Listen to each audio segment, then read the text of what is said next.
Welcome to more delicious recipes and vlogs. ఇవాళ more delicious recipes and వ్లాగ్స్లో మనము wheat రవ్వతో ఉప్మా ఎలా చేయాలో చూద్దాం. ఇది బ్రేక్ఫాస్ట్ రెసిపీ, చాలా ఫాస్ట్గా అయిపోతుంది.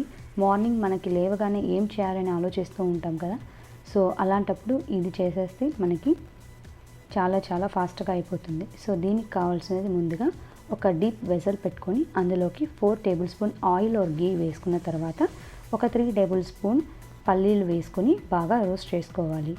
ఇది లో ఫ్లేమ్లో పెట్టుకొని చేసుకోవాలి. తర్వాత ఒక టేబుల్ స్పూన్ శనగపప్పు, అలాగే ఒక టేబుల్ స్పూన్ మినప్పప్పు, అలాగే ఒక హాఫ్ టేబుల్ స్పూన్ జీలకర్ర, అలాగే ఒక టేబుల్ స్పూన్ ఆవాలు వేసిన తర్వాత అవి చిటపటలాడిన తర్వాత ఒక రెమ్మ కరివేపాకులు కూడా వేసి బాగా వేయించుకోవాలి. తర్వాత ఒక హాఫ్ కప్ మీకు నచ్చిన వెజిటేబుల్స్ని వేసుకొని స్లోగా వేయించుకోవాలి. నేనైతే ఇక్కడ క్యారెట్స్ అండ్ బీన్స్ వేసుకున్నాను. మీకు ఏ వెజిటేబుల్ నచ్చితే ఆ వెజిటేబుల్ వేసుకోవచ్చు. తర్వాత ఒక ఇంచు జింజర్ కూడా చిన్న ముక్కలుగా కట్ చేసుకొని వేసుకొని వేయించుకోవాలి. అలా 1 నిమిషం పాటు వేగిన తర్వాత 1 లేదా 2 పచ్చిమిరపకాయలను కూడా వేసి బాగా వేయించుకున్న తర్వాత ఒక హాఫ్ టేబుల్ స్పూన్ పసుపు, హాఫ్ టేబుల్ స్పూన్ ఉప్పు కూడా వేసి వేయించుకోవాలి. తర్వాత ఒక చిన్న సైజు ఉల్లిపాయను చిన్న ముక్కలుగా కట్ చేసుకొని, అలాగే ఒక పెద్ద సైజు టమాటాని చిన్న ముక్కలుగా కట్ చేసుకొని వేసుకోవాలి.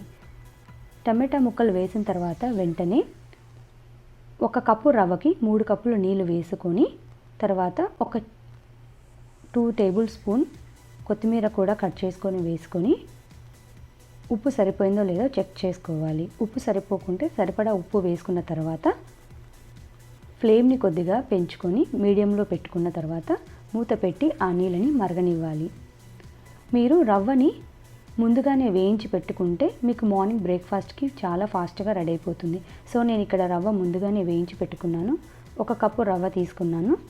అలా నీళ్ళు మరిగిన తర్వాత 1 కప్పు రవ్వ వేసి దాన్ని బాగా కలపాలి. ఇప్పుడు మన ఫ్లేమ్ని మీడియంలో నుంచి స్లోలోకి పెట్టుకోవాలి, లేకుంటే అది త్వరగా ఉడికిపోయి మాడిపోయే అవకాశం ఉంటుంది. సో ఇక్కడ మంట తగ్గించుకోవాలి.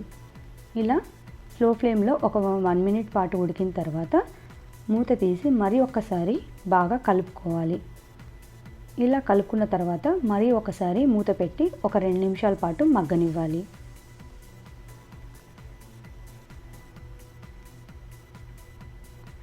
చూసారు కదా, ఇలా 2 మినిట్స్ మగ్గితే మన ఉప్మా రెడీ అయిపోయినట్లే. సో ఇప్పుడు వేడివేడిగా సర్వ్ చేసుకోండి. ఇది పిల్లలకు కూడా మీరు మార్నింగ్ బ్రేక్ఫాస్ట్ లాగా పెట్టవచ్చు. సో అది చాలా టేస్టీగా ఉండడమే కాకుండా ఎంతో హెల్దీగా కూడా ఉంటుంది. సో ఈ రెసిపీ మీకు నచ్చినట్లయితే మోర్ డెలిషియస్ రెసిపీస్ అండ్ బ్లాగ్స్కి తప్పకుండా సబ్స్క్రైబ్, లైక్ మరియు షేర్ చేయండి. అలాగే పక్కనున్న బెల్ బటన్ని కూడా క్లిక్ చేయండి.